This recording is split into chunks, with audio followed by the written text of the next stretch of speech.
film de Samuel Bijaoui. Toujours l'USAS 2018, c'est ça? Ah oui, c'est ça, 2018. Alors, le film qui m'a plu beaucoup et qui était tout à fait étonnant, c'est un film qui dure à peu près 1h24.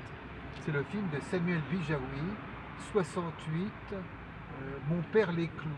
Alors justement, on est justement dans les lieux où ça s'est produit finalement. On est dans le quartier latin.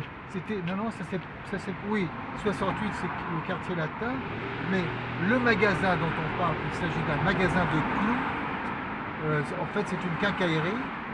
Elle se trouve à Claude Bernard. Ouais, et elle est fermée. C'est pas très loin. Maintenant, elle est fermée. Ah oui.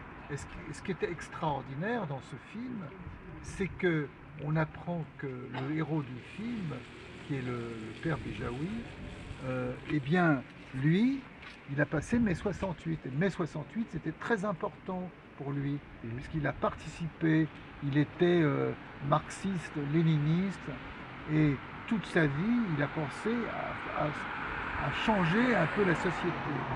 Et alors, ce qui est incroyable, c'est que le fils qui vient de faire un film d'1h24, il parle de mai 68, mais dans le magasin de son père, parce que comment son père finalement a fini par avoir une quincaillerie alors qu'il était contre le système, il était contre le système commercial, il était contre tout. Alors il explique qu'il y a une marge entre l'utopie et la réalité. Et alors, ce que je trouve formidable, c'est qu'il y a des clients qui arrivent, et tous ces clients, c'était des clients de mai 68. Des clients qui ont participé un peu à cette révolution, entre guillemets, de mai 68. Mais ça se passe en quelle année cet entretien alors? Alors cet entretien, c'est plus tardif.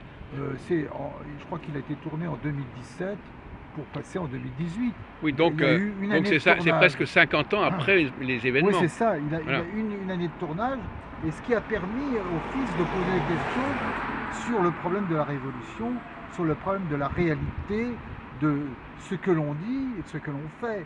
Alors ça, ce film est très réussi pour plusieurs raisons. D'abord parce que c'est un film passionnant qui interroge un certain nombre de personnes, de clients, et que le père est toujours là. Il a 70 ans passés. Voilà, c'est ça. Le père est très brillant, puisque il a été à la Sorbonne, il a fait partie de tas de choses, mais finalement, en réalité, il est devenu commerçant. Et ce qui est formidable, c'est que l'unité de temps fonctionne très bien. L'unité de temps, c'est le magasin. Et on peut dire vraiment que Samuel Bijaoui a réussi très bien ce film. Alors Samuel Bijaoui, c'est quand même une famille juive aussi, donc il est rattaché aussi à des traditions, etc. Et ça n'empêche pas qu'il y a une ouverture extraordinaire sur le monde, un monde moderne. Mais ce film, c'est une fiction quand même.